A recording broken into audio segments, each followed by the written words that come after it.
السلام علیکم دوستو، کیسے ہیں آپ سب؟ میں زبینہ فیاض ایک بار پھر آپ کے ساتھ میں شروع کر رہی ہوں Mah Malika by Maryam Muzaffar episode 58۔ Last episode میں نے بولنے میں تھوڑی سی مسٹیک کر دی تھی، تو پلیز مائنڈ مت کیجیے گا۔ وہ ایپیسوڈ 57 تھا، میں نے 56 کہہ دیا تھا۔ خیر، تو آگے چلتے ہیں، شروع کرتے ہیں۔ اس ناول کو شروع کرنے سے پہلے ہمیشہ کی طرح ریکویسٹ کروں گی کہ اگر آپ میرے چینل پر نئے ہیں یا اب تک اپنے چینل کو سبسکرائب نہیں کیا تو پلیز چینل کو سبسکرائب کر دیں، بیل آئیکن کو ضرور دبا دیں، اور ساتھ ہی کمنٹ کر کے مجھے ضرور بتائیں کہ آپ کو میرے پڑھے ہوئے ناولز، میری شارٹ ویڈیوز کیسے لگتے ہیں، اور آپ آگے کون سے ناول سننا چاہیں گے۔ اس ناول کا کون سا کیریکٹر آپ کو سب سے زیادہ مزہ دے رہا ہے، کون سے کیریکٹر کے ساتھ میں آپ کو ناول بہت زیادہ پسند آ رہا ہے، اور آپ کس کنٹری سے میرے ویڈیوز کو واچ کرتے ہیں۔ تو چلے آگے شروع کرتے ہیں۔ باب خادم۔ خودی کے جلتے ایندھن اور خاموشی کے بنے مکان، ہر دور، ہر دنیا، ہر دہر میں مجھ پر اس کا حق مشروط ہے۔ دوپہر کا دوسرا پہر قضا ہو گیا۔ سورج کی تپش اب کے تھک کر سمٹنے کا بندوبست کرنے لگی۔ گہرے نیلے پانی پر دمکتا آفتاب کا عکس دور سے موتیوں کی خوبصورتی لیے ہوئے تھا۔ پہاڑ کا وہ کونا بالکل شانت تھا، یوں جیسے بندہ کبھی بھٹک کر بھی اس راستے تک نہ پہنچا ہو۔ اس کی مضبوط سواری کی رفتار سست مگر چاپ بلند تھی۔ ذرے کی ٹوپی سے جھلکتی نگاہیں سبزے کا چاروں اور سے معائنہ کرتے نہ جانے کتنی مرتبہ یوں ہی خالی ہاتھ لوٹ آئی تھی۔ عین وسط میں ٹھہرتے وہ اپنے گھوڑے سے اتری اور بھیجی بھویں لیے آگے بڑھنے لگی۔ یہاں کوئی بھی نہیں ہے کماری، پیچھے سے آنے والی آواز پر سپہ سالار کی بھاری ڈگ گھاس کے بیچ ٹھہر گئے۔ کان یکدم کھڑے ہوئے اور جسم 1800 کے رخ پر پلٹا۔ تمہیں کہا تھا میں نے ان سب کو یہاں لے کر آنا۔ اونچے قامت والی کماری تیر سے دوہری ہوئی۔ دبیر السازار چوکے میں چھپا بے اثر رہا۔ ایک دوسرے کے مترادف عکس آمنے سامنے کھڑے تھے۔ کہاں ہے وہ دبیر؟ 2 قدم آگے آتے اس نے سانس روکتے استفسار کیا۔ دبیر نے محض کندھے اچکا دیے۔ زندہ بھی ہے؟ لہجے میں فکر اور خوف واضح تھا۔ پتہ نہیں کیا کمال شان بے نیازی تھی۔ کماری ضبط کے گھوٹ بھرتے کچھ اور آگے آئے۔ اگر تم نے سچ نہ بتایا تو میں ابھی اور اسی وقت میں تمہیں ماہ ملکہ کے حوالے کراؤں گی، اور تمہیں بخوبی معلوم ہے وہاں ایک عام سے ورکر کی کیا اوقات ہے۔ تم مجھے موت سے مت ڈراؤ کماری، میں ایک اسی کی لالچ میں اس کھیل کا حصہ ہوں۔ لا تعلق انداز اور ادبند آنکھیں لیے وہ کماری کو سر تا پیر سلگا گیا۔ تیزی سے قریب آتے اس نے دبیر کو گریبان سے تھامتے درخت پر پٹکا۔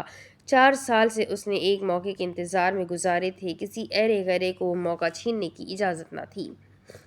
مجھے حوار بننے پر مت اکساؤ، بتاؤ مجھے کہاں ہے وہ سب؟ نبض پر گرفت تنگ کرتے وہ برداشت کھوتے چلائی۔ حیوان تو تم پہلے سے ہو، جہاں اتنی آبادی کو مارا ہے وہاں باقیوں کو بھی مار دو۔ وہ مشکل پوچھتے اس نے ہاتھ ہٹوانے کا جتن نہ کیا۔ اپنی خوشی سے نہیں مارا، داج کچاتے سرگوشی کی مجبوری تھی میری، ورنہ کوسے مجھے مار دیتا۔ غصے کی شدت سے کانپ اٹھی۔ دبیر کا سارا چہرہ سرخ و گلابی سا ہونے لگا، لب یوں خون کے رنگ سے بھرے جیسے ابھی پھٹ کر بہہ جائیں گے۔ تم بھی ان جیسی ہو، ہنسنے کی کوشش میں حلق سے عجیب گڑگڑاہٹ سنائی دی۔ تم بھی اپنے گناہوں کا جواز پیش کرتی ہو۔ کماری کی آنکھیں تبدیل ہوئی، البتہ ہاتھوں کی سختی نہ نرم ہوئی۔ شیاطین کا مقابلہ کرتے کرتے تم خود ایک شیطان بن چکی ہو۔ گوری آنکھیں یکدم ہی خوشی سے روشن ہوئی، بالکل ویسی جیسے گلجان کی ہوتی تھی۔ دبیر اپنی منزل سے اب دور نہ تھا، اس کا سانس اکھڑ رہا تھا۔ منظر کے سامنے سیاہی آ رہی تھی، ہاتھ پیر بے جان بننے کے قریب ہوئے، اس کا جسم آہستہ آہستہ ذہن کا ساتھ چھوڑنے لگا۔ یکدم سب ریت کی مانند ہاتھ سے پھسلا اور مقاصد ادھورے رہ گئے۔ پیچھے سے آنے والا خطرناک تیر تیزی سے کماری کے ہاتھ میں نشتر ہو گیا۔ عورت کی دلخراش چیخ سمیت خون کا فوارہ دبیر کے آدھے چہرے پر بھی برسا۔ کلائی پکڑ کر گھٹنوں کے بل ڈہتے کماری اپنا نچلا لب دباتے درد روک رہی تھی۔ بمشکل آنکھیں اٹھاتے اس نے ٹوپی سے جھولتے سکوں کے پار سے سامنے دیکھا۔ حاکم اول کو لگا اس کے رہے سہے اوسان بھی خطا ہو گئے۔ آنکھیں حیرت سے مکمل کھلی اور پاؤں تلے جیسے زمین سرک گئی۔ ہاتھ میں کمان اٹھائے گلجان کی چٹیا ہوا کے مدھم بہر پر جھول رہی تھی۔ کماری کے کھردرے سے چہرے پر خوف کا بدتر سے بدترین رنگ جھلکا۔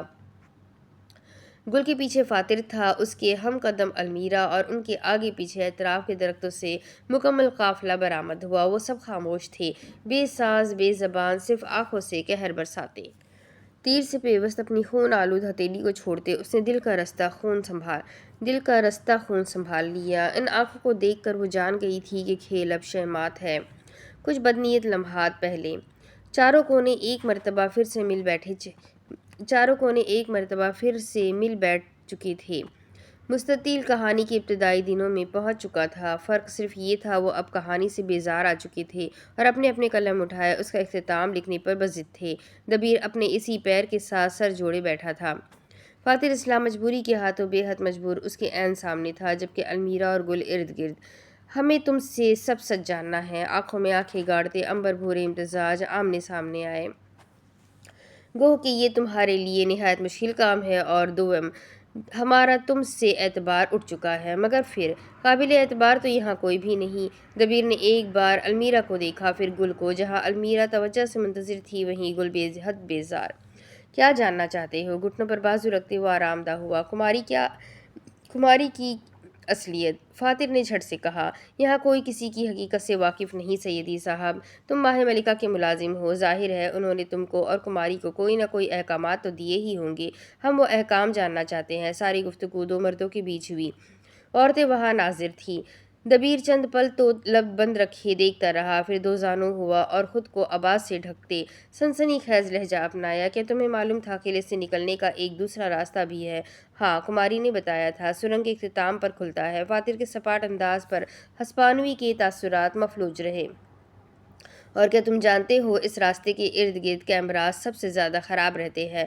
یہ خبر غیر متوقع تھی۔ وہ تینوں جیسے بے اختیار ہی جگہ سے آگے آئے، اور یہ بھی کہ مردہ جسم اور اعضاء کو وہیں سے باہر نکالا جاتا ہے۔ فاتر کی پیشانی پر آئے سلوٹیں اس کی دلچسپی کی گواہ تھی۔ بڑی توجہ تو المیرا اور گل بھی اسے دیے گئی۔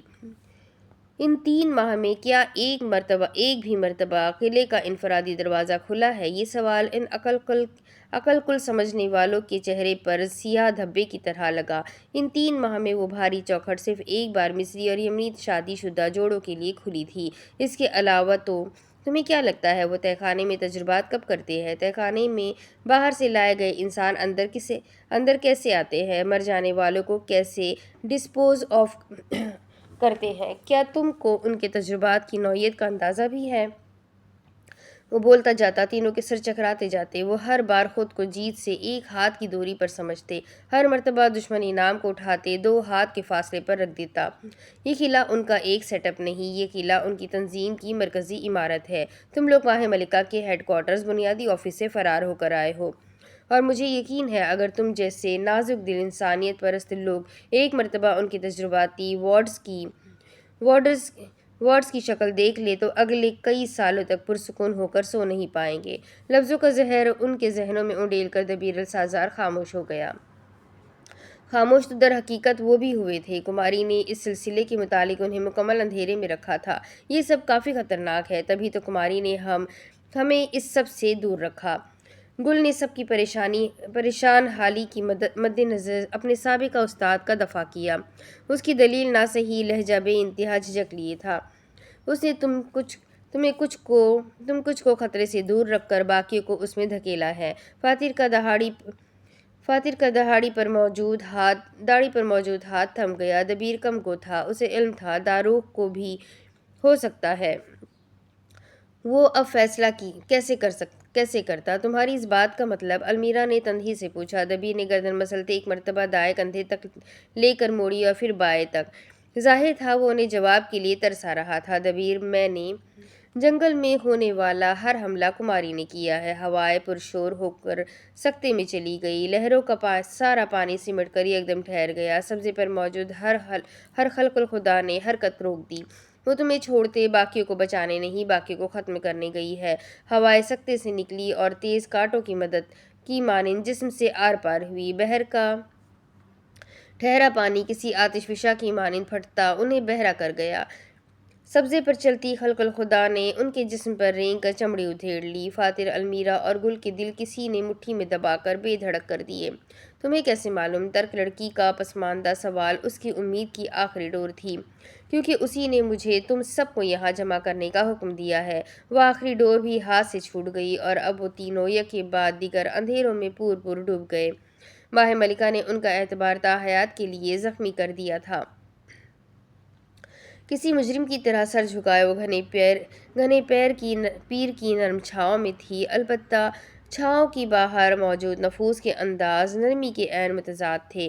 اس کے ہاتھ میں تیر اب بھی کھبا تھا، ہاں بہتری یہ آ چکی تھی کہ اس کے آگے پیچھے کا منہ کاٹ کر بس اب لکڑی کا ایک ہتھیلی جتنا حصہ اندر چھوڑا تھا۔ خون ارد گرد جلد سے چمٹا تھا اور ہاتھ میں لے کر کلائی مکمل سن ہو چکی تھی۔ سکوں والی ٹوپی نادارد تھی اور کلموں تک آتے بال نمایاں تھے۔ وہاں موجود اب کوئی ایسا نہ تھا جو ماہ ملکہ کی اصلیت سے لے کر کماری کی شناخت تک سے لا علم تھا۔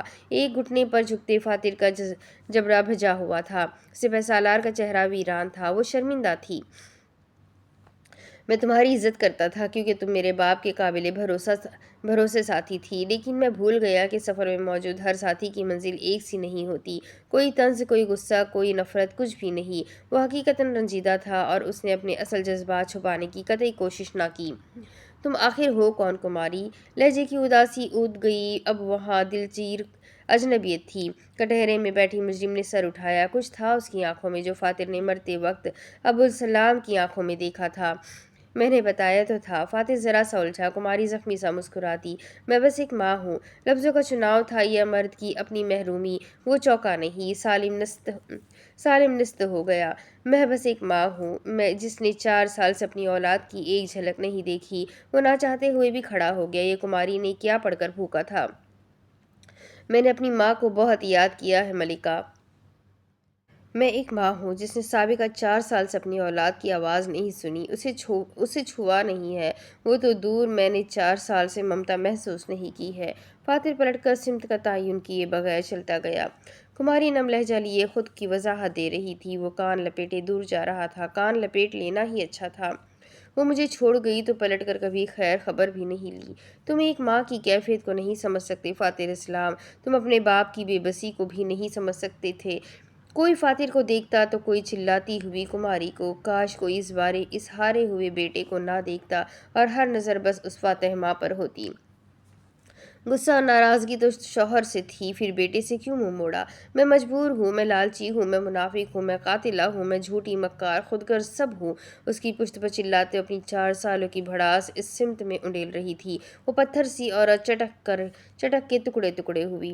میں بھی کتنا بدقسمت ہوا پھر۔ دعا کرتا رہا کہ وہ لوٹ آئے، اور جب وہ واپس آنے لگی تو قدرت نے انہیں مجھ سے ہمیشہ کے لیے چھین لیا۔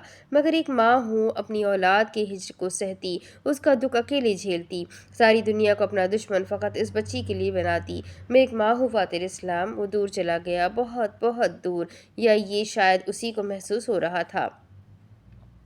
فاتر کا دل جل رہا تھا۔ اس کے کان ہر آواز کو لپیٹ کر کہیں سے مدھم تو کہیں سے باریک کر رہے تھے۔ دل تو جیسے بے لگام ہوا، ہاتھوں کی لرزش بھی بے قابو ہوئی۔ نہ جانے وہ درخت تھے یا خدا جانے وہ جھاڑیاں تھیں، گھٹنوں کے بل گرتے اس نے اپنی تمام امیدوں کو جلا دیا۔ اسے وہ 11 سالہ صدیقہ اسلام کی ٹانگ سے چپکا بچہ یاد آیا۔ اسے وہ 12 سالہ صدیقہ اسلام کی یاد میں جھولا جھولتا تنہا بچہ یاد آیا۔ اسے وہ 11 سالہ میز کے نیچے چھپ کر اندھیرے میں روتا بچہ یاد آیا۔ وہ بچہ 31 سال کا مرد بن چکا تھا۔ پچھلے 20 سال کے غم اس کے ساتھ ہی پلے بڑے تھے۔ جڑیں پھیل کر خوشیاں کھوکھلی کر چکی تھی۔ تم نے میری ماں کو مارا ہے۔ فاریہ کا جملہ ذہن کے ہر حصے میں گونجا۔ غلط، میری ماں نے مجھے مارا ہے، اور ایک بار نہیں، بار بار، ہر بار، ان گنت بار۔ گھٹنوں کے بل بیٹھے وہ فرش کو گھورے جا رہا تھا۔ وہ جس بہتان کا جواب اس نے پہلے نہ دیا تھا، آج دے کر خود کو آزاد کروا لیا یا کر دیا، مگر اب مزید جڑوں کو نہیں سنبھال سکتا۔ والدین کے دیے زخم جتنی بار کریدو اتنی بار ناسور کی طرح چبھتے ہیں۔ فاتر بھی یہی کرتے کرتے تھک چکا تھا۔ وہ آگے بڑھنا چاہتا تھا۔ صدیقہ اسلام کو اپنی عدالت سے باعزت بری کرتے وہ انہیں ایک انسان کے رتبے پر فائز کرتا تھا۔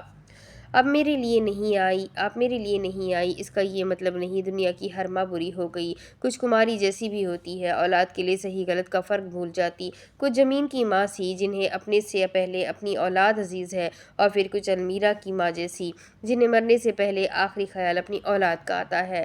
دل سے دکھ کی جڑوں کو کاٹتے اس نے ایک آخری اور ناممکن سی خواہش کی، کاش میری ماں کا آخری خیال میں ہوتا۔ واپس اس پنچایت کی طرف چلے آؤ جہاں گل جان ناخن چباتے اگلی چال کی منتظر تھی۔ المیرا آگے پیچھے ڈولتے فاتر کی راہ میں تھی اور دبیر وہ تو وہاں جیسے دھوپ سیک نہیں آیا تھا۔ سر کے نیچے بازو کا تکیہ بنائے وہ ٹانگیں پھیلائی یوں ٹھاٹھ سے پھیلا ہوا تھا جیسے گھر داماد اپنے مہ کے آیا ہو۔ المیرا کی گردن تو جیسے فاتر کی آخری جھلک پر جم کر رہ گئی تھی۔ تھک ہار کر گھاس پر بیٹھتے اس کی ٹانگ مسلسل ہلتی رہی۔ وہ اس راستے کی ابتدا میں تھی جس راستے سے فاتر ہو کر گیا تھا۔ کندھوں سے ذرا نیچے آتے بالوں میں جھنجھلا کر ہاتھ پھیرتے اس نے ٹانگیں سینے سے لگا لی۔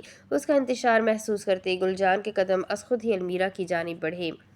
کماری ایک طرف اپنے تیر کو نکالنے کی سعی میں تھی جبکہ باقی سب اترے ہوئے اداس چہرے لیے سمندر کی آواز کو سہ رہے تھے۔ کیا کرنا ہے اب؟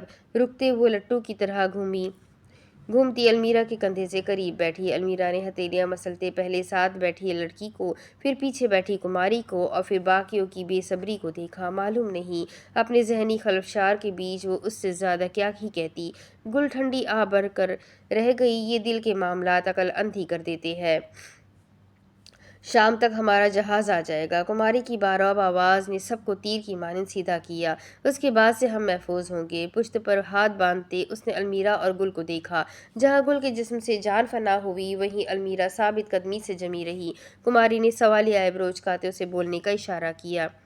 تم نے یہ سب کیوں کیا؟ المیرا عنایت کا انداز دو ٹوک تھا۔ فاتر والی جذباتیت چاہ کر بھی وہ محسوس نہ کر سکی۔ بتا تو دیا ہے، مجبور تھی۔ ماہ ملکہ کو شک ہو چکا تھا کہ ان کے بیچ کوئی جاسوس ہے۔ ان کا اعتماد جیتنے کی خاطر مجھے تم سب کے قتل کا مشورہ دینا پڑ گیا۔ سپہ سالار کی تمام لاچارگی اور شرمندگی مخفوض ہو چکی تھی۔ اب وہاں ازلی برف تھی تو صرف مشورہ دیتی نہ اس پر عمل کرتے جہالت دکھانے کی کیا ضرورت تھی؟ گل اس کے انداز پر شدہ رہ گئی۔ عرصے بعد اس نے المیرا کو ملکہ والے جاہو جلال میں دیکھا تھا۔ ثابت ہوا تاج اس سے ہے، وہ تاج سے نہیں۔ اگر میں جہالت نہ دکھاتی تو مارنے کے لیے وہ اپنے لوگوں کو بھیج دیتے اور یوں ہم سب ختم ہو جاتے۔ ناک پر سے مکھی اڑانے والے انداز میں کہا۔ المیرا سمیت بیشتر چہروں کے بعد پلے نہ پڑی۔ تو وہ جنہوں نے ہم پر حملہ کیا تھا وہ کون تھے؟ المیرا کی زیرک آنکھیں چھوٹی ہوئی۔ کماری پہلے چوکی اور پھر لب او میں ہلے۔ میں نے بلوایا تھا ان لوگوں کو مارنے نہیں مرنے کے لیے۔ المیرا کا احتجاج بیچ زبان میں رک گیا۔ ماہ ملکہ کی نظر سے وہ تمہیں مارنے آئے تھے مگر میرے ارادے کے مطابق وہ مرنے نکلے تھے۔ تمہیں کیا لگا وہ ہتھیار میں نے تم سب کو کھیلنے کے لیے دیے تھے؟ وہ چل کر مجمع کے وسط میں آئی۔ آنکھیں کھول لو آنسہ میم المیرا، یہاں ہر کوئی ایک دوسرے سے ایک قدم آگے رہنے کا سوچتا ہے۔ اپنے گھوڑوں کے سر پر ہاتھ پھیرتے وہ مغموم مسکرائی۔ المیرا سینے پر ہاتھ باندھے قدرے آگے چلی آئی۔ اور اگر ہم نہ مار پاتے یا پھر ہم میں سے کوئی مر جاتا تو؟ بھاری آواز مدھم ہوئی۔ کماری گھوڑے کے بال سنوارنے لگی۔ ہونٹوں پر مسکراہٹ رقم تھی۔ ناممکن تھا، وہ تمام نیم نشے کی حالت میں تھے۔ المیرا کو تعجب سا ہوا۔ وہ جس رفتار سے گھوڑا دوڑا رہے تھے، جس باریک بینی سے وار کر رہے تھے، لگتا ہی نہ تھا کہ نشے میں بے سود سپاہی ہے۔ انہوں نے ہمارے کچھ لوگ بھی مارے تھے، ایک لڑکی نے شکوہ کیا۔ کماری نے ہاتھ جھلایا۔ لڑائی میں اتنا تو ہوتا ہے، کچھ تم مارو گے کچھ تم مرو گے۔ کولیٹرل ڈیمیج کہہ لو۔ ادھیڑ عمر عورت مکمل پرسکون تھی۔ ایسا اطمینان اس کے خالی چہرے پر آج سے پہلے کبھی نہیں آیا تھا۔ اور وہ جو مظلوم مر گئے ان کا کیا؟ گل کا لہجہ بھی سنجیدگی لیے تھا۔ ان کے جسم یوں ہی لاوارث رہیں گے؟ جہاں اتنے مرے ہیں وہاں کچھ اور سہی۔ عرصے بعد کسی بشر کو دوزخ سے نکال کر جنت کے خیال میں ہی بٹھا دو۔ اس جیسی خوشی کماری کے لہجے میں کھنک رہی تھی۔ ویسے بھی قلعے میں موجود وہ سب فرار ہو چکے ہیں۔ ایسے میں جنگل میں کٹے مرے جسم ہی یہاں ہوتی بربریت کی گواہی دیں گے۔ کیا مطلب فرار ہو گئے؟ المیرا کے جملے میں دل ڈوبنے کی بھاسوس تھا۔ اگر وہ بھاگ گئے ہیں تو یوں تو ہماری یہاں موجودگی اور ہم پر ہوئے ظلم کا کوئی یقین نہیں کرے گا۔ اس کی آواز صدمے سے بلند ہوئی۔ کماری نے ایک ادا سے آنکھیں گھمائی۔ تو تم نے یہ خوش فہمی پالی ہی کیوں کہ سب پکڑے جائیں گے؟ کماری کی ہنسی نے المیرا کے غصے تلے آنچ بڑھائی۔ وہ تو رات کو ہی قلعے میں سب سامان چھپا سمیٹ کر روپوش ہونے کے لیے نکل گئے ہیں۔ کچھ عرصہ چھپے رہیں گے اور پھر واپس سے یہ عذاب شروع۔ المیرا نے گل کو دیکھا۔ گل نے بھی عین اسی وقت المیرا کو دیکھا۔ دونوں عورتوں کے چہرے پر خوف ایک سا تھا۔ دونوں کی آنکھیں اس نظام سے بالکل منکر تھیں۔ کیا وہ تہہ خانے میں بند قیدیوں کو بھی لے گئے ہیں؟ گل نے ڈرتے ہوئے استفسار کیا۔ سورج کی کرنیں کانٹوں کی مانند تھیں۔ نہیں، وہ سب وہی ہے، مگر ایک خفیہ جگہ پر۔ اگر قلعے کی تلاشی بھی لی گئی تو وہاں کھنڈرات کے علاوہ کچھ ہاتھ نہیں آئے گا۔ سورج کی نارنجی زرد کرنیں ان سب کے چہروں پر پڑیں، کسی کا وحشت زدہ تو کسی کا بے یقین، کوئی آگے کے لیے خوف زدہ تو کوئی اپنے کسی پیارے کے لیے متنفر۔ وہاں اگر کوئی پرسکون تھا تو وہ اکتا واحد کماری کی ذات تھی۔ اور وہاں بند لوگ کب تک وہاں رہیں گے؟ گل کا دماغ تیزی سے حساب کر رہا تھا۔ عام ضروریات زندگی سے محروم وہ بیچارے ایک بند جگہ پر نہ جانے کتنے دن زندگی کے لیے ہاتھ پاؤں مار سکتے ہیں، اندازہ نہیں، اور اب مجھے اندازہ رکھنا بھی نہیں۔ گھوڑے کے سر سے اپنا ماتھا جوڑتے کماری کے پور میں سکون تھا، مگر ہم رکھنا چاہتے ہیں۔ باریک تیز آواز اس کے سکون کو آنچ کی طرح لگی۔ سب کی گردنیں ہم وقت ایک ساتھ آنے والے کی جانب پلٹی۔ جلابیہ کی جیب میں ہاتھ ڈالے فاتر ابو السلام سب کے زمین کو لگتے جبڑوں کو نظر انداز کرتے چلا آ رہا تھا۔ سیاہ چگا ہوا کے دوش لہرا رہا تھا، ماتھے پر آئی لٹ جھول رہی تھی، جبکہ داڑھی تلے ہونٹ جتاتے ہوئے مسکراہٹ میں ڈوبے تھے۔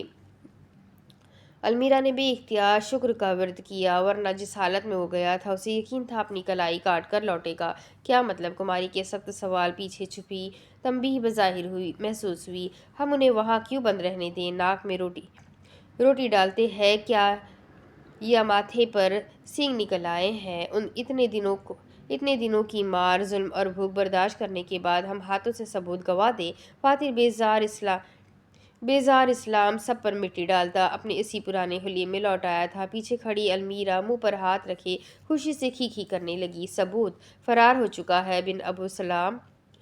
لا تعلق سرد رویہ، کچھ دن قبل کی گرمجوشی مر چکی تھی۔ ٹھیک ہے، اس نے ہونٹ کا ایک کونا دانت تلے دباتے گردن پر ہاتھ پھیرا، پیشانی پر بل ڈالے وہ زمین کو دیکھتے سوچنے لگا۔ ہم انہیں واپس لا نہیں سکتے، مگر انہیں تو واپس لے جا سکتے ہیں نا۔ اب کہ کماری کو ڈر کی گھنٹیاں فاصلے پر سنائی دی۔ مطلب؟ فاتر سر کو خم دیتے مسکرایا۔ جب تم ثبوت بنانے کی خاطر 20 سے زائد افراد مار سکتی ہو تو ہم کیوں اپنی بات ثابت کرنے کی خاطر 300 سے زائد افراد کو تہہ خانے سے نکال نہیں سکتے؟ کئی دل تھمے تھے، اور صرف دل ہی نہیں، بیشتر کے تو دماغ بھی بند ہو گئے۔ فاتر اسلام کے چہرے پر بڑی جتاتی سی مسکان تھی۔ کھلم کھلا جنگ کا اعلان تھا، کیونکہ وہاں واپس جانے کا خطرہ ہے۔ کماری نے ضبط کرتے بڑے پیار سے سمجھانا چاہا، تو یہاں کون سا فی بندہ دستگارڈ موجود ہے؟ اکتا کر کہا۔ بلکہ یہاں تو وہاں سے بھی زیادہ خطرہ ہے۔ کم از کم ان سانپوں کا ہمیں یقین تو ہے وہ ڈسیں گے۔ یہاں تو چلتے پھرتے ناگ ہیں جو ڈستے بھی ہیں اور پھر ڈس نکالنے کا بندوبست بھی کرتے ہیں۔ سر جھٹکتے وہ اس جانب کو پلٹا جہاں دبیر السازار سورج کا فیشل ٹریٹمنٹ لے رہا تھا۔ کماری نے اجرت سے آگے آتے فاتر کو کوہنی سے پکڑ کر پیچھے کیا۔ المیرا کے اندر کا غیرت مند مرد پلک جھپکنے سے پہلے جاگا۔ تم کیوں خطرہ سر لے رہے ہو؟ اب کہ اس کی تنبیہ میں فکر مند التجا تھی۔ میں نے جو کیا ہے ہم سب کے لیے کیا ہے۔ اگر آج ہم یہاں سے نہ نکلے تو دنیا کے پاس ان کے خلاف کوئی ثبوت نہیں ہوگا۔ تم کیا چاہ رہے ہو؟ یہ ہمیشہ یوں ہی نسل در نسل تباہی کرتے رہے اور کوئی انہیں نہ روکے؟ ہوش سے کام لو فاتر اسلام، یہ وقت دور اندیش فیصلے کرنے کا ہے۔ فاتر نے ایک نظر کونی پر جمے اس کے ہاتھ پر ڈالی اور دوسری اس کی منت کرتی نظروں پر۔ مجھے وہاں کیا خطرہ؟ جو خطرہ تھے وہ تو راتوں رات غائب ہو چکے ہیں۔ اس نے کونی چھڑانا چاہی، مگر کماری کی گرفت مضبوط تھی۔ تم انہیں جانتے نہیں، وہ مجھے اپنے ارادوں سے مکمل واقف نہیں رکھتے، یقیناً انہوں نے وہاں گارڈز وغیرہ چھوڑے ہوں گے۔ اس کی حالت ہیجانی ہو رہی تھی، جملوں کا ربط بکھر رہا تھا۔ وہ بھاگے کیوں؟ کماری کی ہکلاہٹ میں تضاد آیا۔ وہ بآسانی ہمیں ختم کر سکتے ہیں، تو پھر وہ بھاگ کیوں گئے؟ کماری کے چہرے پر سایہ سا گزرا۔ فاتر اسلام نے سر تاپیر ایک جتاتی نگاہ اس پر ڈالی۔ یقیناً ماہ ملکہ اپنے انجام سے واقف ہے، اور یقیناً اس انجام کا علم بھی انہیں کوئی دے گیا تھا۔ اس کی مسکراتی نظر کہتی تھی وہ اس کوئی کی اصلیت جانتا ہے۔ میں مجبور تھی۔ کماری کی سرگوشی کھائی سے سنائی دی۔ ان کا بھروسہ جیتنے کی خاطر مجھے مخبری کرنی پڑی، نہیں تو وہ مجھے مار دیتے۔ میں اپنی اولاد سے ملے بنا مرنا نہیں چاہتی۔ شکستہ کندھے جھک گئے۔ فاتر نے تائید کرتے سر ہلایا۔ اور میں ان تمام کو بچائے بنا مرنا نہیں چاہتا۔ آنکھوں میں آنکھیں ڈالتے سختی سے اس کی گرفت کو دور کیا۔ تم انہیں نہیں بچا سکتے فاتر۔ ماہ ملکہ یقیناً کوئی انتظام کر گئے ہوں گے، تم خود اپنی موت کے پاس چل کر جا رہے ہو۔ کماری نے بے بسی سے ہانک لگائی۔ سامعین کی سانسیں تھمی ہوئی تھی۔ فاتر اسلام موت سے نہیں ڈرتا، ہاتھ جھلاتے لاپرواہی سے کہا۔ تم نے جو کیا اپنے لیے کیا، تمہیں یہاں سے آج کے آج ہی فرار ہونا ہے۔ تبھی تو جو نقشہ تم نے مجھے دیا اس کے مطابق ہر وہ مقام جہاں ہمیں رکنا چاہیے وہاں کسی نہ کسی طرح سے موت موجود تھی۔ اس نے 2 قدم پیچھے لیے تو کماری نے دوبارہ سے اسے روکا۔ لیکن تم غلط نہیں ہو، 4 سال ایک ایسی جگہ پر رہ کر کوئی بھی نیم دیوانہ ہو جائے۔ تم نے جو کیا وہ قابل سمجھ تھا، قابل درست نہیں۔ سیدھا سنجیدہ بحث مباحثہ سے خالی لہجہ اپناتے اس نے ایک جھٹکے سے خود کو چھڑوا لیا۔ لمبے ڈگ بھرتا وہ دبیر کے سر پہنچا اور کھینچتے ہوئے چکا اس کے چہرے پر سے ہٹایا۔ گھر داماد کو حقیقت کی دنیا میں خوش آمدید۔ دبیر مندی مندی آنکھوں سے اپنے حال کو سمجھنے کی کوشش میں تھا جب فاتر نے اسے کندھے سے اٹھاتے کھڑا کیا۔ تم میرے احسانات تلے مقروض ہو السازار۔ دبیر نے جمائی لی، پھر انگڑائی لی اور پھر کھانستے ہوئے ہاتھ کی پشت سے ناک مس لی۔ شاید نہیں، یقیناً اسے بخار ہو چکا تھا۔ وقت آ چکا ہے، تم میرا قرض ادا کرو۔ فاتر کی اس نافرمان بے باکی پر کماری کی دماغ کی نسیں تک باہر کو آئی۔ ہار کے خوف اور جیت کی بے بسی میں وہ درست غلط کا تفرق بلائے طاق رکھ چکی تھی۔ جھک کر اپنے سامان میں سے تیر کمان کو ٹٹولتے وہ ٹھہر گئی۔ ذہن کے تمام اندیشوں نے دل پل بھر کے لیے ڈبو دیا۔ یہ ڈھونڈ رہی ہو؟ گل کی آواز پر وہ بجلی کی رفتار سے پلٹی، ہاتھ میں اس کا ساز و سامان لیے مسکرا رہی تھی۔ یہاں ہر کوئی دوسرے سے 1 قدم آگے ہے کماری۔ قرار زدہ چشموں کے پیچھے اس کی روشن آنکھیں مزید چمکی۔ تمہیں کیا لگتا ہے تم اکیلے ان کی فوج کو روکو گے اور وہ رک جائیں گے؟ وہ ہنسنا چاہتی تھی، مذاق اڑانا چاہتی تھی، مگر ڈرتے دل کا ساتھ نہ نبھایا۔ انہیں کون روکے گا؟ ہم تو تہہ خانے میں قید باقی 300 سے زائد افراد کو بھگائیں گے۔ کماری کا کانپتا دل سنبھلا۔ اس نے سہم کر دبیر کو دیکھا جو اپنی بہتی ناک سنبھالنے میں مصروف تھا۔ تمہیں کیا لگتا ہے کماری جیت کا صرف ایک طریقہ ہے؟ فاتر ابو السلام کی نظروں میں انگارے تھے۔ تم چاہتی ہو اس دنیا سے ماہ ملکہ کا نام و نشان مٹ جائے؟ تو اپنی اولاد کے ساتھ ایک خوشگوار زندگی چاہتی ہو کیا؟ سپہ سالار کے پیروں سے جاں فنا ہوئی۔ وہ تمام ایجنسیز ابو السلام ظہور کے بھیجے گئے ثوابت پر یقین لائے۔ ضروری تو نہیں تھا کہ یقین لانے کے لیے تم لاشوں کا مینار بنا دو، مگر کاش کہ تم نے ڈیڈی کے بعد مجھے ان جیسے عزت دار مقام پر رکھا ہوتا تو یقیناً مشورہ تو کرتی۔ وہ واقعی دکھی تھی، ان میتوں کے لیے بھی اور اس عورت کے مردہ دل کے لیے بھی۔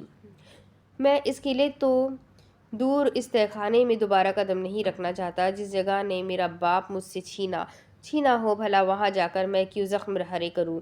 یہ ٹھیک نہیں۔ تم امداد کا انتظار کرو۔ بھیک تھی، بس جڑے ہاتھوں کی کمی تھی۔ ابھی تم نے ہی تو بولا ماہ ملکہ سے کوئی بعید نہیں، جیسے تمہیں میرے زندہ بچ جانے کا اعتبار نہیں، یوں ہی مجھے ان کے زندہ چھوڑنے کا یقین نہیں۔ تم نے درست کہا، کچھ نہ کچھ بندوبست تو انہوں نے کیا ہوگا۔ اس سے قبل وہ اپنی چال چلے میں بساط سے مہرے ہی ہٹا دوں گا۔ تمہارا ضمیر تمہیں اجازت دیتا ہوگا کہ تم یہاں سے چلی جاؤ، میرا نہیں۔ انگلی کے اشارے سے تصحیح کی۔ تم صحیح نہیں کر رہے، اپنے ساتھ ہم سب کو بھی مرواؤ گے؟ وہ ہیجانی انداز میں چلائی۔ کس نے کہا میں سب کو مرواؤں گا؟ فاتر یوں ہنسا جیسے کسی 5 سالہ بچے نے برا لطیفہ سنایا ہو۔ تم نے ان کو مارا جن کو جینے کی چاہت تھی۔ فاتر نے دبیر کو سب کے سامنے پیش کیا۔ ہم اس کو ماریں گے جس کی واحد خواہش ہی مرنا ہے۔ سختی سے دبیر کے کندھوں سے ہاتھ جماتے وہ بھرپور خوش دلی سے ہنسا۔ کماری کے زخمی اور سلامت ہاتھ بے دم سے پہلو میں گرے۔ وہ میدان میں ہار رہی تھی، گھیرا تنگ ہو رہا تھا، ساتھی کم ہو چکے تھے۔ اس کے چہرے سے اطمینان زائل ہو کر ڈر کا بھیانک روپ بن گیا۔ تم اکیلے ہو ابو السلام؟ آنکھیں غیر مرئی نقطے پر مرکوز تھی۔ وہ مجھ اکیلے سے ہی خوف کھاتے ہیں۔ دبیر کو داستانے اتارنے کا اشارہ کرتے لہجہ غرور سے خالی تھا۔ تم بھی ایک انسان کی قربانی دے رہے ہو؟ کماری کی آواز جیسے کسی اندھیر گھاٹی سے سنائی دی۔ غلط، ہم اس کی گروی رکھوائی جان کو واپس لینے جا رہے ہیں۔ کیوں دبیر؟ فاتر کے چہکتے انداز پر قربانی کا بکرے نے جواب میں چھینکنے پر اکتفا کیا۔ نظر لگ گئی میں کے والوں کی۔ گھنا جنگل آگے کم پڑ رہا تھا۔ ہواؤں سے بات کرتے ان کے گھوڑے تیزی سے بھاگ رہے تھے۔ 4 گھوڑوں پر مشتمل وہ قافلہ جزیرے کے یک بستے علاقے کی جانب روا تھا۔ ان کے گھوڑوں کی چاپ دل دہلانے والی تھی۔ ویسے کماری میں تمہارا شکر گزار ہوں۔ عورت کا کندھا تھپکا۔ تمہارے دھوکے سے احساس ہوا مجھے زندگی میں ہر چیز اپنے باپ کے نام سے نہیں ملے گی۔ تم بہت بڑی غلطی کرنے جا رہے ہو فاتر۔ کماری نے کوششیں جاری و ساری رکھی، وہ موقع ریت کی طرح پھسل رہا تھا۔ وہ اس کی 4 سال کی ریاضت چکنا چور کر رہا تھا، اس کی فریاد انسنی کرتا۔ دبیر کا بازو دبوچے وہ گھوڑوں کی سمت چلے۔ یہ کام فورسز کے لیے چھوڑ دو فاتر۔ فاتر نے بنا مڑے ہی اکڑے لہجے میں کہا، فورسز کے لیے دلیل کون لائے گا؟ ہمارے وجود ہی سب سے بڑی دلیل ہے، اور اگر تب تک وہ 300 لوگ مر گئے، ماہ ملکہ تمہاری جان لے لے گا۔ تم انہیں نہیں روک سکتے، وہ میری ماں ہے بھی نہیں جسے روکو۔ دبیر اس کے ساتھ کھنچا چلا آیا۔ کماری تیز تیز سانسیں لیتے ہلکان ہو رہی تھی۔ کندھے سے گھوڑے پر بیٹھے گل جان دبیر کو باندھی بنائے سب سے آگے تھی۔ اس مرد کی چھینکیں کان کھا چکی تھی، مگر بیچاری کی مجبوری تو یہ تھی، ناک صاف کرنے کی خاطر ہاتھ بھی نہیں کھلے تھے۔ ان کے پیچھے گہرے بھورے گھوڑوں پر فاتر، المیرا سمیت 4 اور لوگ بھی تھے۔ وہ باقی 4 اپنی مرضی سے یہاں تھے۔ شاید ان کے ضمیر بھی زندہ تھے، یا پھر ان 300 میں کوئی ان کا شناسا تھا۔ جہاں المیرا گھڑ سواری کے کچھ گر جانتی تھی، وہیں فاتر ایک دم اناڑی تھا۔ سر شکر گھوڑے نے اس کو اب تک گرایا نہیں۔ یہ خود کو کنواں میں جھونکنے جیسا ہے۔ تنگ آ کر پاؤں زمین پر مارے۔ دبیر کس دن کام آئے گا؟ گندمی گھوڑے کی نرم بال ہاتھ تلے محسوس کیے۔ ہنہناتے ہوئے جانور نے ٹانگیں اٹھائی۔ فاتر نے بچاؤ کی نیت سے دبیر کو آگے کر دیا۔ یہ ملکہ نہیں جو تمہارے ایک اشارے پر اپنا ہتھیار گرا دے خادم، تمہیں یہاں محنت کرنی ہوگی۔ المیرا کی سنجیدہ آواز پر ہر شخص ہی متوجہ ہوا۔ المیرا سینے پر بازو باندھے، سپاٹ سا چہرہ لیے دور کھڑی تھی۔ خیر، ایک اشارے پر تو تم کبھی میرا کہا نہ مانو، البتہ 100 سوال پوچھ کر اپنا کہا منوا لو۔ آنکھیں گھماتے وہ بس سوچ ہی سکتا تھا۔ قریب آتے المیرا نے سواری کے سرے پر نرم گرفت رکھی۔ جانور آرام کام ہو گیا تو جھٹکے سے اس پر چڑھتے اس نے بانگ سنبھالی۔ قلعے کی جھلک جوں ہی قریب آئی تو آنکھوں منظر میں دھند بھی بڑھتی گئی۔ ایک تو وہ اناڑی، اوپر سے ان کی قسمت کو پڑی بیماری، راستہ ہی سارا دشوار ہو گیا۔ سواری کی تیزی کم کرتے وہ نہایت احتیاط سے آگے کا راستہ کاٹنے پر مجبور ہو گئے۔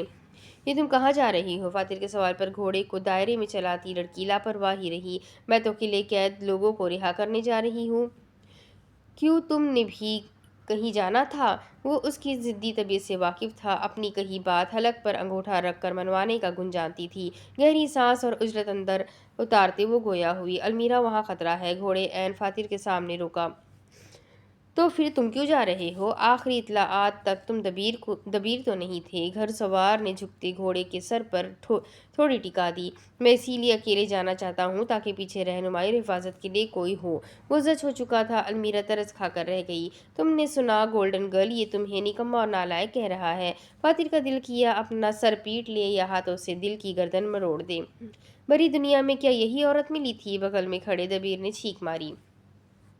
آسمان سے باتیں کرتا لوہے کا دروازہ چاند ستاروں کی نقش و نگار سے مرش تھا۔ سرمئی عمارت کو دور سے دیکھو تو حقیقتاً وہ کھنڈر لگتی ہے، ایسی ممنون جگہ جہاں آسیب کے سائے ہوں اور جنات کے خاندان آباد۔ جزیرے کا وہ عجیب سا موسم یقیناً ان تجربات کا دوہرا نتیجہ تھا۔ اوپر کو جاتی پگڈنڈی پر پاؤں دھرتے وہ اب قلعے کی پچھلی سمت کی طرف تیز گاہ تھے۔ آپ اسے لے جائے فاتر سر، میں سنبھال لوں گی۔ سر تک ہاتھ لے جاتے سلیوٹ مارا، جب ہاتھ میں پکڑا کمان سیدھا آنکھ میں لگا۔ فاتر نے گل کی نااہلی پر کوئی تجزیہ نہ کیا، جس کی عزت کے فالودے کا بھی پانی بن گیا ہو۔ بھئی اس غریب پر بندہ کیا رائے دے؟ فاتر نے گہری سانس آزاد کرتے کندھے ڈھیلے چھوڑ دیے۔ کچھ قدم بڑھاتے وہ گھڑ سواری کو گردن اٹھائے دیکھ رہا تھا۔ اس کے یورو ورو آنے پر المیرا ضد کے مینار سے پھسلنے لگی۔ ملکہ نہیں، آج وہ کمزور نہیں پڑے گی۔ قلعے کے اطراف بندہ تو چھوڑو، کوئی جانور یا چرند بھی نہیں تھا۔ مختصر سے پتے لیے وہاں تمام درخت گویا خزاں کے موسم میں تھے۔ 2 مرد اور 2 عورتیں ان قد آور برہنہ درختوں کی اوٹ سے نمودار ہوئے۔ دبے تیز قدم اٹھاتے فاتر عین دبیر کے پیچھے تھا، جبکہ المیرا اور گل ان کے ارد گرد۔ دوپہر کا تیسرا پہر ختم ہونے سے زیادہ دور نہ تھا۔ دبیر کی قیادت میں چلتا وہ قافلہ آج مثال لکھے گا۔ میں تم پر اعتبار کرتا ہوں، وہ نہیں پگھلے گی، وہ نہیں پگھلے گی۔ یہاں کوئی تم جتنا نڈر نہیں۔ آج تو طے تھا، وہ نہیں مانے گی۔ اگر میں اپنے حصے کی ذمہ داریاں کسی سے بانٹ سکتا ہوں تو وہ تم ہو۔ بولتا رہے وہ۔ آج المیرا ایک کان سے بھی نہیں سنے گی۔ میری خاطر وہاں مت جاؤ۔ المیرا رام ہو رہی تھی ظاہر نہیں ہونے دیا پلیز، اور سیسا موم کی مانند پگھل گیا۔ فاتر کو دبیر پر بھروسہ نہ ہوتا جو اگر کماری اس دروازے اور در کی ضروریات پر ہاں میں ہاں نہ ملاتی۔ کماری خود غرض تھی، جھوٹی نہیں۔ قلعے کے ارد گرد موجود بلند مضبوط بنیاد سے کچھ دور رکتے دبیر ٹھہر گیا۔ پیچھے آتے تینوں کا تصادم ہوتے رہا۔ پشت پر بندھے ہاتھ اور چگے میں ڈھکا وجود دھیرے سے پلٹا۔ میں اپنے ہاتھ بھی اب خود کھولوں؟ وہ تینوں جو کسی نئی چال کے قیاس آرائی میں تھے سٹپٹا گئے۔ فاتر کے اشارے پر گل اس کی رسیاں کھولنے لگی۔ بے روزگار صحافیوں کی نگاہیں اس نشئی کی نظروں سے ہی ملی رہی۔ گھوڑے پر پیچھے ہوتے اس کا سارا سرور سپاٹ ہو گیا۔ فاتر کی پیشانی بل در بل ہوئی۔ گھوڑوں کی رسی تھامتے وہ ایک ہی جگہ گول ہونے کی بجائے فاتر کے گرد گول چکر کاٹنے لگی۔ مرد کے تو گویا سٹی گم ہو گئی۔ خرامہ سے قدم لیتی اس کے جانور کی چال بھی خاموش تھی۔ میں ایک شرط پر یہاں رکوں گی، فاتر کو اپنے بائیں جانب سے سنائی دیا۔ یہ شرائط کا وقت نہیں المیرا۔ اس کے دو ٹوک رویے پر یکدم ہی سواری ٹھہر گئی۔ فاتر کو لگا وہ قدم اس کے دل پر ٹھہرے ہیں۔ گردن دائیں بائیں ہلاتے وہ وہیں جھکا۔ تینوں ساتھی گھبرا کر پیچھے ہوئے۔ گھاس پر ہاتھ رکھ کر ٹٹولتے وہ نہ جانے ہاتھوں کا کیا جادو کرنے لگا۔ فاتر بے صبر آدمی ایڑیوں پر آگے پیچھے ہوا۔ گل زیر لب کلمہ شہادت کو 251 مرتبہ دہرا چکی تھی اور المیرا موت کو خود نگلنے جا رہی تھی۔ مصری نے سر اٹھایا۔ المیرا اسے ہی دیکھ رہی تھی۔ آنکھوں میں ایسا خالی پن تھا پل کو فاتر کے تمام اندیشے درست ہوئے۔ کیا یہ ناراض ہو گئی ہے؟ دبیر ہم نے آج ہی اندر جانا ہے، المیرا نے غیر ہوتی حالت کو چھپاتے ٹہوکا دیا۔ فاتر نے کنکھیوں سے المیرا کی انگلیاں مروڑ کر پھنساتے الجھاتے تو کبھی ہٹاتے دیکھا۔ دبیر اب گھاس کے ایک خطے کو کھرچنے لگا۔ اس سے پہلے وہ اپنی صفائی پیش کرتا، المیرا نے بنا کچھ سوچے اپنا گھوڑا گھمایا اور اسی راستے کی طرف چل پڑی جہاں کچھ وقت پہلے سے فاتر گیا تھا۔ ہاتھ پہلو میں گرائے اور دوسرے سے چھینکتے دبیر کو دبوچے۔ اس سے یقین آ کر بھی یقین نہ آیا۔ کیا یہ واقعی ہو رہا تھا؟ کیا اب وہ ایک عورت کو منانے اس کے پیچھے جائے؟ کیا وہ راستہ غموں کی گھاٹی تھی جو ہر اداس روح کا دل وہیں چلتا تھا؟ ہاتھوں پر تیل لگا ہے، کیا بار بار پھسل کیوں رہے ہیں؟ وہیں کھڑے دوسری تنقید۔ گھاس کے بھاری مقدار کو کھینچ کر زمین سے علیحدہ کیا۔ نیچے سے جھلکنے والے لوہے نے ان تینوں کے سانس روک لیے۔ وہ ایک عورت کو منانے نہیں، وہ المیرا کو منانے اس کے پیچھے جا رہا تھا۔ ہر عورت المیرا نہیں ہوتی اور المیرا کوئی اور نہیں ہو سکتی۔ یہ سمندر کے ایک قدرے قریب علاقہ تھا۔ پانی کا رنگ گہرے نیلے کے بجائے آسمان جیسے ہلکا تھا۔ پتھروں کے کنارے سمندری پودے تھے، جبکہ ان سے اوپر کو جاتے جا بجا بھورے اور سیاہ بھاری پتھر۔ انہی میں سے ایک پر سمندر کی سمت چہرہ کیے المیرا بیٹھی تھی۔ گھوڑا فاصلے پر کھڑا گھاس چر رہا تھا۔ ہوا کی دوش پر گھنے بال چہرے پر آ رہے تھے۔ ان سے بے پرواہ وہ بجھی ہوئی دوپہر کو دیکھتی رہی۔ قدموں کی چاپ پر چہرے کا غمگین تاثر خوشگواریت میں نہ بدلا۔ سمندر کی متواتر لہروں کے بیچ وقتاً فوقتاً کسی پرندے یا رینگتے جانور کی آواز بھی آ جاتی۔ فاتر اسلام نسبتاً اونچے اور چوڑے پتھر پر کھڑا ہوا، ہاتھوں پر دبیر سے ضبط کیے سیاہ داستانے چڑھاتے وہ بھوؤں کے اوپر سے المیرا کو دیکھ رہا تھا۔ جانتے ہو ابو السلام، ہماری 6 سالہ نفرت کی وجہ کیا تھی؟ گہری سانس لیتے المیرا کی بھاری آواز سمندر کے شور میں سنائی دی۔ فاتر کچھ قریب آتے کندھے کے پیچھے بیٹھ گیا۔ ضد، سراسر ضد۔ ہم دونوں ایک دوسرے سے خار کھاتے تھے، ایک دوسرے کو غلط کہتے تھے اور چاہتے تھے باقی بھی اسے غلط دیکھے، اور جب وہ مواقع ہمارے ہاتھ آئے تو ہم نے کھلم کھلا دشمن ہونے کا اعتراف کیا۔ ڈوبتا آفتاب دونوں پر منور تھا۔ فاتر گھٹنوں پر کوہنیاں جمائے آگے ہوا، ہمتن گوش تھا۔ لیکن اس دشمنی کا پہلا پرچم تم نے لہرایا تھا۔ ماضی کی یاد نے اسے مسکرانے پر مجبور کیا۔ تو صلح کا پہلا قدم بھی تو میں نے ہی اٹھایا ہے، اس نے جیسا فخر سے کہا۔